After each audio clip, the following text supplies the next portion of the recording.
نظر بد کے بارے میں آپ کی خدمت میں 5 باتیں پیش کروں گا۔ پہلی بات، العین حق، رسول اللہ صلی اللہ علیہ وسلم کا فرمان ہے کہ نظر بد یہ برحق ہے، نظر لگ جاتی ہے۔ سب سے پہلے تو یہ بات سمجھنی چاہیے۔ دوسری بات، لو کان سابق القدر لسبقہ العین، اگر تقدیر پر سبقت لے جانے والی کوئی چیز ہوتی تو نظر بد ہوتی۔ دوسری حدیث۔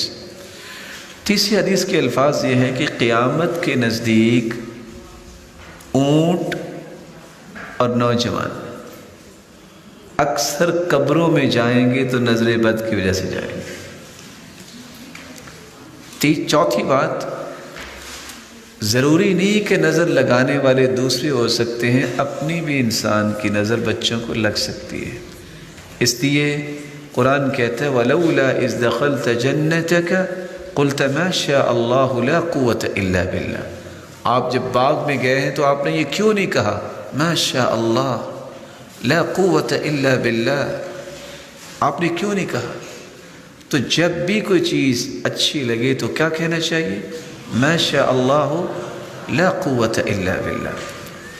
آپ صلی اللہ علیہ وسلم تشریف فرما تھے، عامر صحابی، اس وقت انداز زندگی ایسا ہی تھا، سادگی والا۔ ایک شخص غسل کر کے آیا، صرف اس کے کندھے نظر آ رہے تھے، تو ایک شخص نے صرف یہ کہا اوئے کیا کمال کی جوانی ہے، وہ وہاں گر گئے۔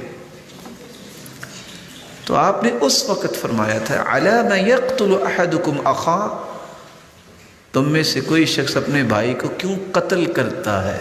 لفظ کیا بولے ہیں؟ قتل کرتا ہے۔ تم نے یہ کیوں نہیں کہا ما شاء اللہ لا قوت الا باللہ؟ تو نظر بد جو ہے والدین کی بھی لگ سکتی ہے، نظر بد کسی اور کی بھی لگ سکتی ہے۔ اس لیے چوتھا کام یہ کرنا چاہیے ان 3 باتوں کے بعد، صبح اور شام وہ دعا پڑھ کے اپنے بچوں کو دم کریں جو دعا سیدنا ابراہیم علیہ السلام اسماعیل اور اسحاق دونوں کو دم کیا کرتے تھے، اور وہی دعا جو ہے وہ جبریل امین نے آ کے اللہ کے رسول کو بتائی جب حسن و حسین جو جنت کے شہزادے ہیں، جب وہ دونوں بیمار تھے تو آپ صلی اللہ علیہ وسلم بیٹھے تھے تو جبریل امین تشریف لائے، پوچھا کہ آج آپ پریشان ہیں؟ فرمایا یہ دونوں میرے پھول بیمار ہیں، حسن و حسین۔ تو جبریل امین نے فرمایا کہ آپ یہ دعا پڑھ کے ان کو دم کیجئے، اور دعا کے الفاظ کیا ہے؟ اعیذکما، چونکہ وہ 2 تھے، اعیذکما بکلمات اللہ التامہ من کل شیطان وہام ومن کل عین لامہ۔ یہ 3 کلمات پڑھے اللہ کے رسول صلی اللہ علیہ وسلم نے، اور سیدنا حسن اور سیدنا حسین رضی اللہ عنہما کو دم کیا۔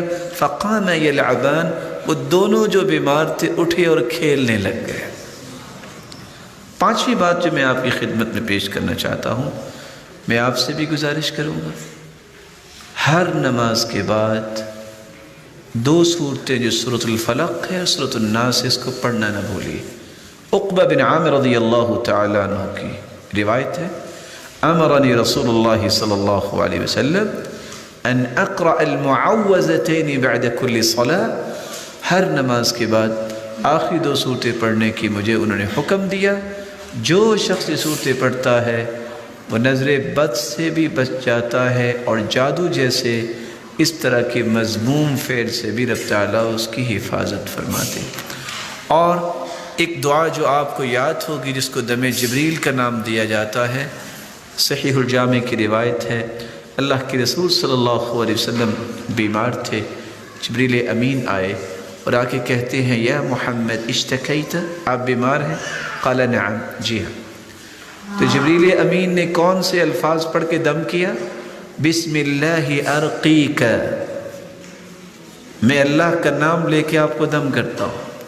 من کل شیء یؤذیک، ہر اس چیز سے جو آپ کو تکلیف دے رہی ہے۔ من شر کل نفس، ہر نفس کی شرارت سے۔ او عین حاسد، ہر حاسد کی نظر سے بسم اللہ ارقیک، میں اللہ کا نام کے ساتھ دم کرتا ہوں، واللہ یشفیک، اور اللہ ہی آپ کو شفا دینے والے ہیں۔ یہ دعا یاد کرنی چاہیے اور صبح و شام بچوں کو دم کرنا چاہیے۔